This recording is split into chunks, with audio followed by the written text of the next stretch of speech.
Big news to me is 26.8 calories per 5-gram scoop. These things have a caloric value, which means that your body can use them for energy.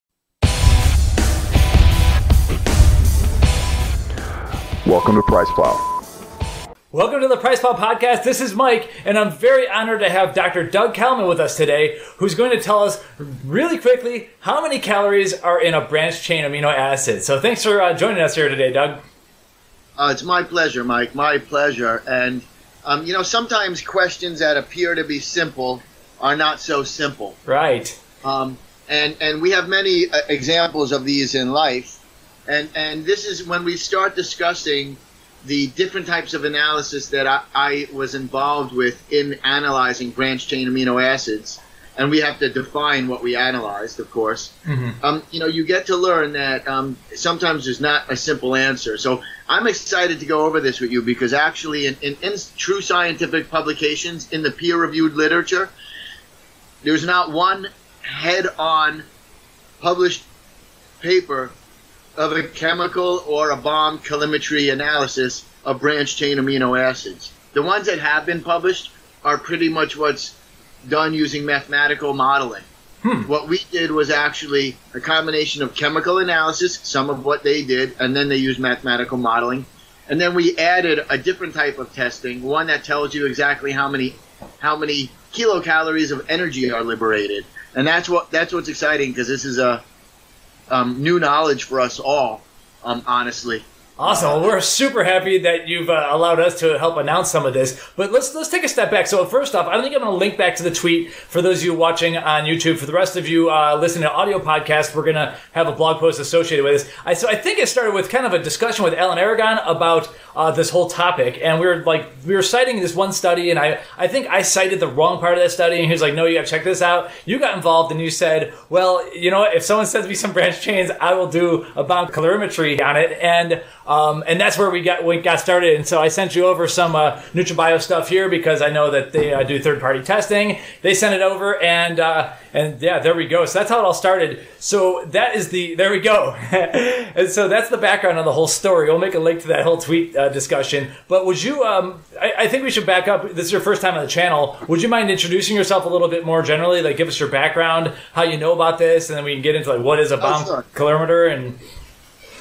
It'd be my pleasure. My name is Dr. Douglas Kalman, and I'll give you a little bit of my academic background and research background plus applied background.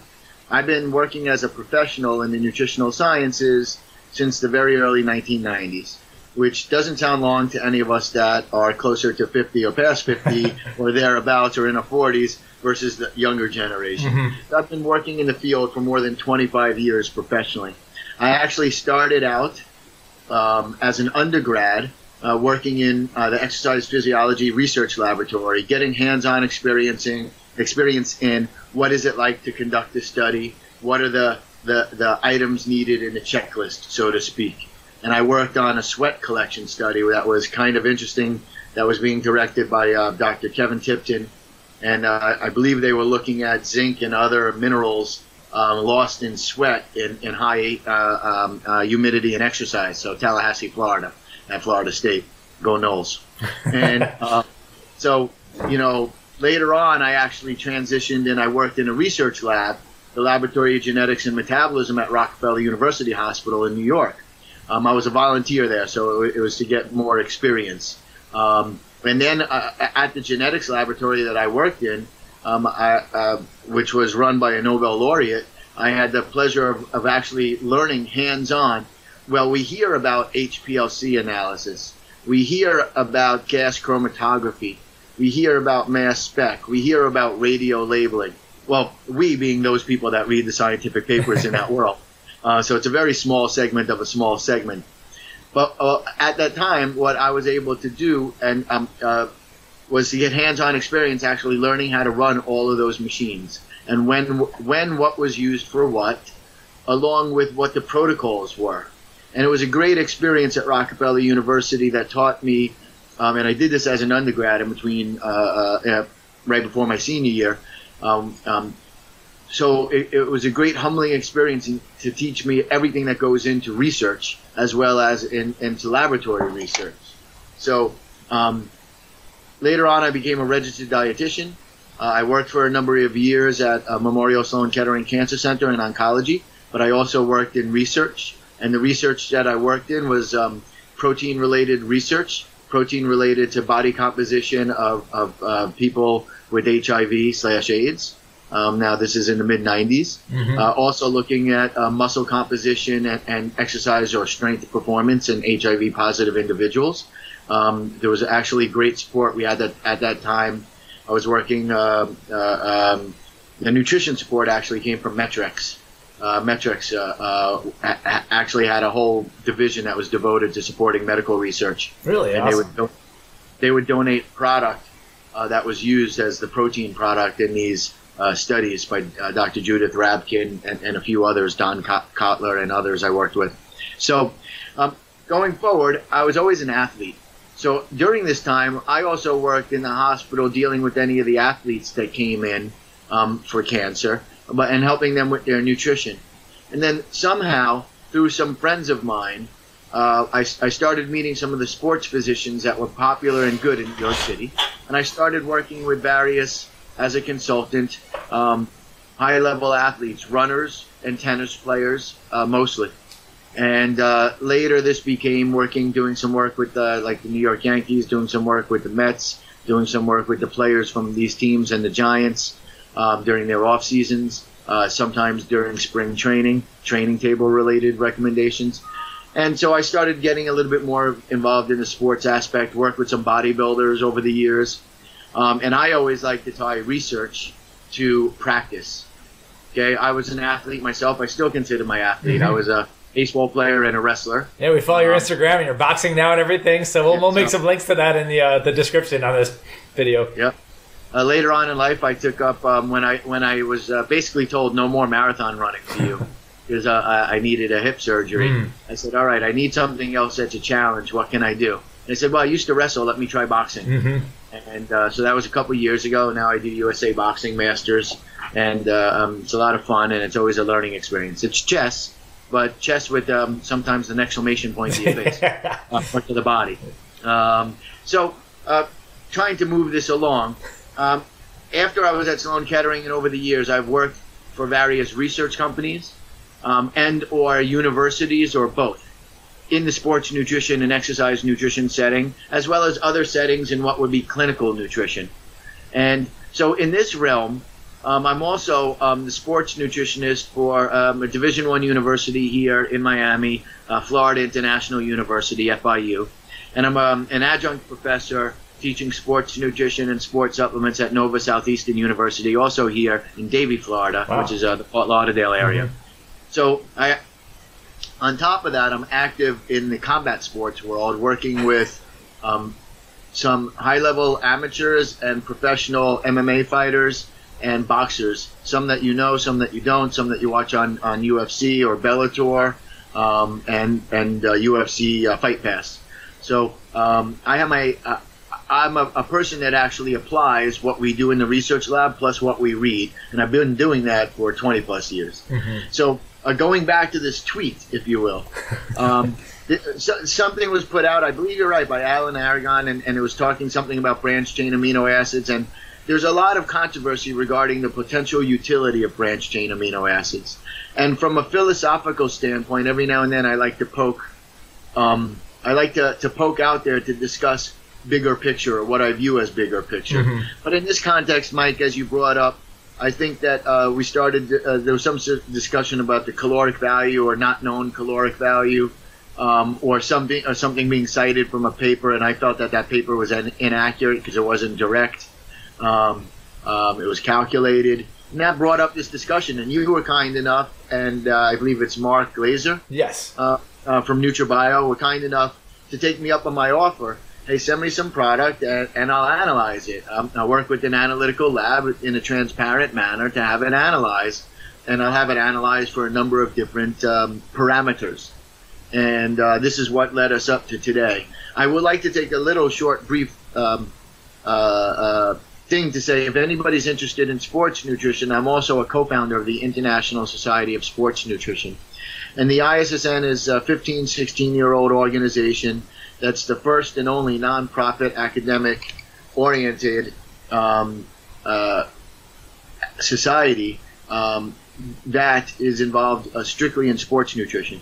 Meaning that when you look at the American College of Sports Medicine, that's everything from physicians to cardiovascular to rehab. It's a whole array, but not sports nutrition specific. If you look at National Strength and Conditioning Association, that's oriented for personal trainers and strength coaches. So we are a society that's representative of those that are interested strictly in human sports nutrition, not what happens in a mouse. Everything works in the damn mouse. Right. Cured cancer 1 million times in a mouse. We've made all sorts of nutrients have made mice swim faster and longer. And that's always translated to humans doing one more bench press or one more squat or throwing 2 more punches in a half second. So, but branched chain. Well, let me time out. So I just want to quickly say, well, ladies and gentlemen, we are talking to a true Renaissance man here. So I had no clue all that was happening. I knew you did a lot, but not that much. So very impressive. And yeah, regarding the ISSN, absolutely fantastic organization. I'm not sure where your favorite venue of like top discussion is there, but the Facebook group. There is a group on Facebook that's very active, and you'll see a lot of studies get posted up there. A lot of great discussion. A lot of very, very smart minds in that Facebook group. So it's like facebook.com/the.issn, I believe. So we'll make links to that as well. Awesome group. So let's talk about, thank you. So let's talk about the branched chains now. Yes. So NutriBio sent over various branched chain amino acid products. And the only one I truly wanted to analyze was one that was the combination of branched chain amino acids, not singular. So meaning that we analyzed the branched chain amino acid product that had leucine, isoleucine, and valine. And that was the only labeled amino acids on the product. Different than, the pure leucine powder.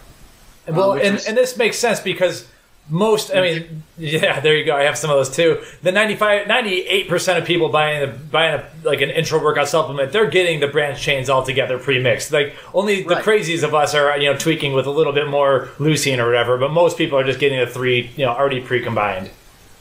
Yeah, I actually think, as a sidetrack for a second, because that's very easy to do in a caffeinated drug, is that leucine by itself has been, I believe, self-affirmed GRAS and FDA GRAS, which depending upon the company that did it, and there's a few, that it can be used in the food supply.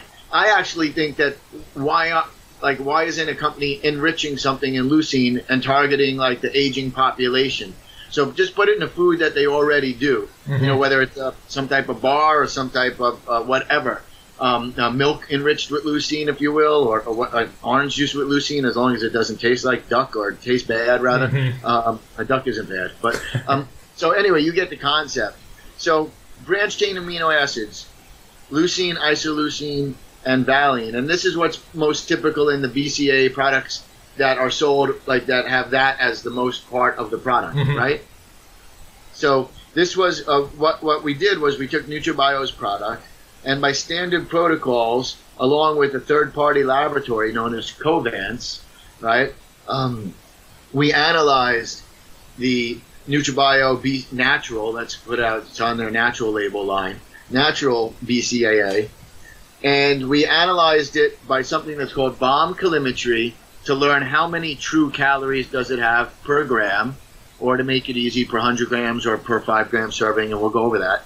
And then we further analyzed by different accepted, validated methods what the amino acid profile was of the product versus the label claim, as well as was there any carbohydrate or fat. And also there's something else that happens in the food processing world that we don't really know on the human eating side, but that's in our food also. When you metabolize something, you also produce ash. So there's a minute amount of ash in everything that we eat. Not the same kind of ash if somebody walked with a cigarette and flicked it on your sandwich, but there's ash, okay? So, and then we also look for a few other things. So if you want, let's explain what bomb calorimetry. That was my next question, and I keep pronouncing it wrong. But yeah, so are you blowing up a molecule of leucine, or what's happening here? Yeah, essentially that's what we're doing. Bomb calorimetry was originally made to be used and was applied in the United States when America mostly, or for the most part, used trains as the mode of getting around. Local trains and long distance trains, because those trains were fed coal, and that coal would burn, and they would need to figure out how much coal do they need to go from A to B. And so a process was developed that measures that energy. And that process essentially now, on a minute scale, is you need to know what you want to do is you take a gram of product or a certain specific amount of product, and it goes in something that's like a little bit larger than a thimble. And that thimble actually goes into a chamber. And inside that chamber, there's a specific amount of water, and there's that thimble that's hanging from something, okay? And then that chamber is closed. And then that chamber, you turn on the bomb calorimeter, and basically at the point where the amount of heat that is being generated raises the temperature by 1 degree Celsius, will tell you the amount of exact calories per gram.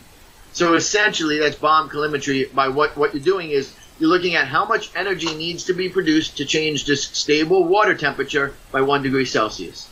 And then from that is actually the direct knowledge of how many calories are in your Milky Way bar or your ProSource bar, or are in your Doritos or are in your sliced ham. I'm naming foods, but you get the idea. So how accurate would you say this is for foods? I mean, it seems like the calories in, calories out equation works for most dieters pretty well. So I guess it is our standard. So whether or not you trust it, we have to trust it. It is interesting. It is our standard, right? But when you look at a food label, by law, food companies are allowed to put on the nutrition facts food label. They're allowed to use computer-generated estimations as long as they're within 10% of the caloric and the macros. So I always put the same rule with supplements, meaning rule of thumb. Be within 10% of where you're supposed to be, just like you were a food.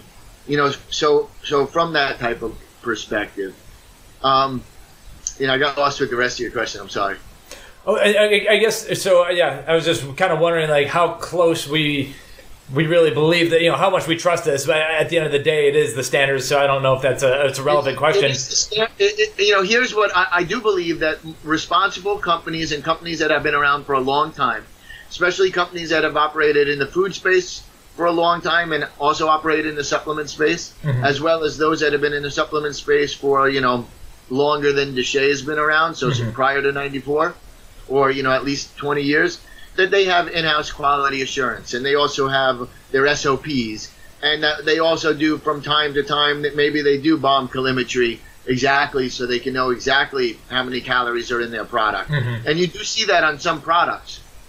I've seen on some food products, some rice bars and some others, 189 calories, and I wondered to myself, how do you know exactly? So they actually analyzed it. Right. And one of the things that I want our listeners and readers and viewers to understand about this is that almost anything that we put in our mouth has the potential to be a source of calories.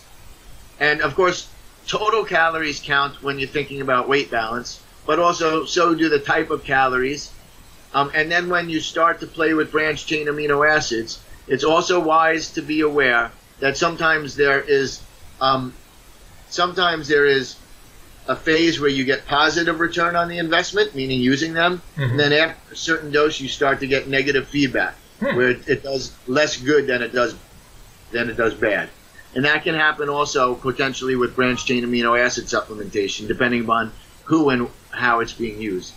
Awesome. Yeah, it sounds like we could dive deeper than we have time for. But yeah, I've seen some studies on like too much leucine causing some problems with vitamin B uptake, and I forget the exact terminology, but too much of any kind of thing could definitely have negative returns. But we do know quickly, though. We do know, like, in the dosages that are generally regarded as safe by the FDA, that those dosages have been something that we could consume. You know, they're 3 grams, maybe 6, whatever. So I know that we're short on time. If you want, we can unveil the calories and we can unveil some more, whatever you would like. Yeah, so my question is, I think I was slightly misunderstanding the actual device. So are you actually heating up the leucine, or is it what is the machine actually doing to the product? The machine heats up the what you put in the right. It is okay, and then that has to then generate enough energy to raise the water by 1 degree Celsius. Gotcha. Okay. That energy is then actually converted into a specific number. Okay. There we go. All right. Well, yeah. Let's do the reveal then. Well, so when you take the NutraBio natural branched chain amino acid product, and I would tell you first on a 100-gram basis of powder, if you will, it was 535 calories per 100 grams. Now, then what the analysis was per 100 grams, and then we did per 5 grams serving. Usually 5 grams is our go-to number, so that makes sense. It's the typical. So this was almost 27 calories per 5 grams, which would be a teaspoon. Remember, 5 grams is what you hold in a teaspoon. Okay, a teaspoon holds 5 milliliters, holds 5 grams, and so this was 26.8 calories per 5 grams. Most people probably use more than 1 scoop, but my point in being this is that we've never known what the calories were. They've always estimated to be 20. And was this an unflavored tub? This was unflavored. Right. Okay. So it's more than. So typically we've said, generally estimate 4 calories per gram, and you're saying it's even higher than that according to this data. Yeah, it's slightly higher than that. It slightly comes in more like with 5 point something. 5.35 per gram. Wow. If it's 535 calories per 100 grams. Interesting. So if I were to, so are you confident though that if I were to eat that scoop, my body would actually be able to get the full caloric value of that? Like just because we're able to explode it and get 26 or 27 calories worth of energy out of it, do you think the body's going to be purely efficient at taking it in? Here's what I would tell you physiologically would happen. That if your body needed energy and was able to draw it from that nitrogen source, then it would. You're right. Okay. If it didn't need it at the time because it's not fat soluble, it's water soluble, right? It would be absorbed where it's needed and excreted in your next as a metabolite. You know, as a deaminated branched chain amino acid metabolite. So yes, you would be able to use it for energy. It has a caloric value. I'll tell you a personal story. Is the last marathon that I ran, my hydration drink in training, and my drink that I used during the race's hydration was a flavored BCAA. Not saying I did not have any carbs during the marathon. Right. Because after a certain point, I used to like to have the goo that had caffeine in it. Right. But my hydration drink throughout was the BCAA, and throughout long runs, anything that was 2 hours or more, and throughout the marathon. So there is an energy value that comes from it. That it also can help support. Remember, we also have something called gluconeogenic cycles in the body, making glucose from non-glucose sources. So some of the other things that I want to share that I thought were interesting, but they're minute in the real world, is there is still a slight amount of carbohydrate in branched chain amino acids, no matter how much it's processed. I saw that. How does that even happen? Like, it doesn't seem like the molecules even would play to that. Well, the value is 0.062 grams, which means you're already at like 62 hundredths of a gram. Right. So which is like less than a half of a speck of rice. But you have to remember, this is what you would call negligible. You can't sue them for false advertising. Oh, yeah. I'm trying to say that 0.062, I was surprised. But at the same way that I was surprised that there was 0.123 calories of fat per 5 grams. Right. So, a tenth of a calorie from fat, if you will. 0.123 calories per 5 gram. So these things also naturally occur sometimes in the machinery of making these things with the so they could be in a mixable form. Yeah, that's fascinating. So I'm not sure if you want to have anything else to say about the data, but I wasn't sure if you want to talk about it, but you did bring up the FDA earlier. So now the FDA laws, as it states right now, they state that if you have only free-form amino acids, and that's it in the tub, just like we do here, then there's no calories to be stated. If you were in the FDA, would you want to rewrite that law? I don't want to be put in a position of being pigeonholed one way or the other. Okay. But I do believe that the consumer would probably like to know the information. Right. So I don't know if it should be mandated or should be part of the label. But I do believe that the consumer would want to know that. And I do believe also some of the manufacturers, the raw material makers and the manufacturers and the finished product companies, they should do this kind of testing with Covance or whoever it might be, a university, but do some bomb calorimetry. It's part of QA. Learn what's truly in your product. I did want to reveal a couple of other things, if you didn't mind. Oh, yeah. No, I don't mind at all. So we also tested the branched-chain amino acids for how much were in the product. And if you have the natural BCAA there, you can actually go per label claim, and we could discuss it, or if you give me a second, I could find it. Well, I think I have a slightly different tub than you do, but I just have, it doesn't say natural anywhere. I just have I have the black BCA 5000 tub that says just raw unflavored. These are naturally fermented vegan source. They claim 2.5 grams for leucine per serving. And the leucine came in at 2.390 milligrams, meaning 2.39 grams per 5 grams, which would also mean what? Per their serving size, they're meeting their label claim. Gotcha. Which is great news, I believe, because that's a check. Then on their label, they make the claim for isoleucine of 1.25 grams per scoop, and our analysis found for isoleucine slightly under 1,200 milligrams per 5 grams. So meaning that already at 1190. Already, so they're spot on for isoleucine. Yeah. And the same thing then when we get to Valine. Interestingly enough, Valine is supposed to be 1.25 grams per 5 gram scoop and came in at 1.24. There you go. So a pretty good mix. A pretty good mix. Pretty spot on for label claim. And, I will tell you that, we tested this by a couple of different methods just to go this over. Sure. We used official methods analysis of AOAC. We used United States Department of Agriculture guidelines and testing procedures and a whole bunch of others. And when, I plan on publishing some of this for transparency, of course, but also because it's unique data. Maybe I gather a couple of others and see what it looks like in the market. But nonetheless, to share here, more importantly, is that at least with this product, now you know that there is a caloric value. Right. And we know that the caloric value per 5 grams is almost 27 calories per 5 gram scoop. And that, and you're getting pretty close to the label claim or the label claim for the branched chain amino acids. Awesome. So I find it to be, what was surprising to me, if you don't mind, was that it must be very, very, very hard to produce strictly only 3 amino acids on a production line that probably blends other powders, no matter how much you clean it. What I mean by that is that there was minute amount of other amino acids that were still found in the BCAA product. What I mean by minute is 11 milligrams of like alanine. 11 milligrams. You have to realize that's 1/50th of a teaspoon. So that's enough. 1/50th of a teaspoon, if you could visualize. So there was still a minute amount that came up of a couple of like tyrosine at 6 milligrams and lysine at 3 milligrams. Very, very, very small. Again, so good production value. Big news to me is 26.8 calories per 5 gram scoop. These things have a caloric value, which means that your body can use them for energy.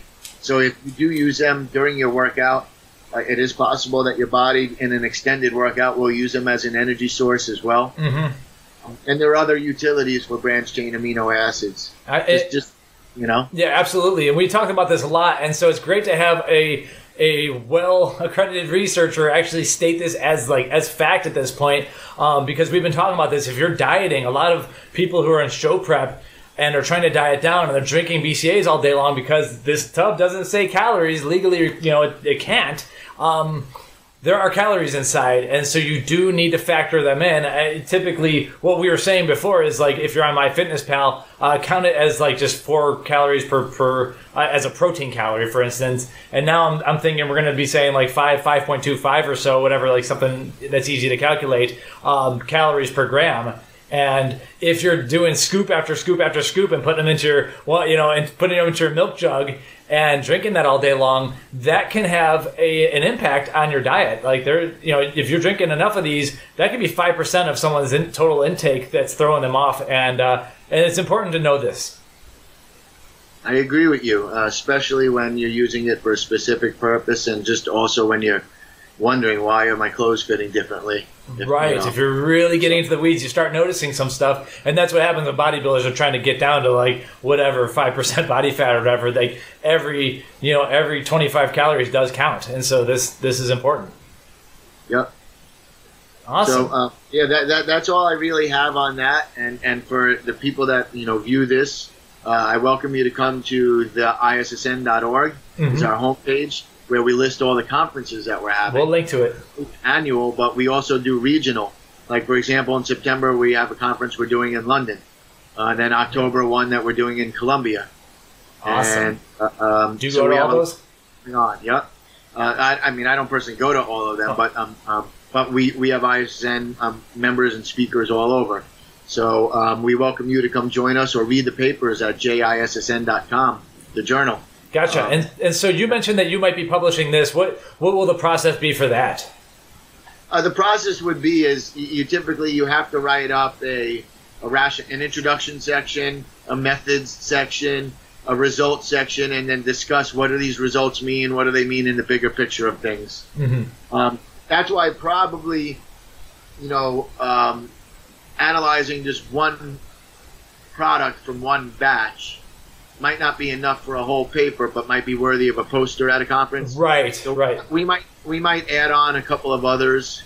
Right now, I pay for this out of my pocket because I want it to be unbiased. I want it to be not coming from the company that's donating it, which is nice. But this way, also the results are just the results. I was going to ask about that because I thought you had the equipment at your own lab, for instance, because I know you do some stuff.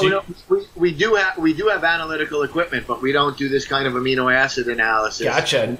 Doug, how much money do I owe you? I started this. You don't owe me anything. All right. Let me know. I'll buy you a drink.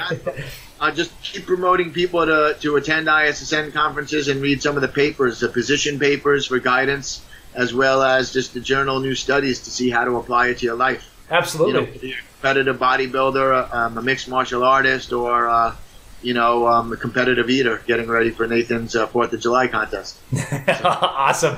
No, like I said, the ISSN, all the groups, the Facebook group, and the papers are great. So everyone should definitely join, and we will have links in the description and in the accompanying blog post. Dr. Kalman, thank you so much for coming on. Thank you so much for spending out of your own pocket for the sake of knowledge for the community, because this is something that's been burning a lot of people up. And finally, we know for a fact there are about 27 calories in that 5-gram scoop of unflavored aminos. So there you have it. Thank you so much. Yeah. Thank you. All right. We'll see you next time. Welcome to PricePlow.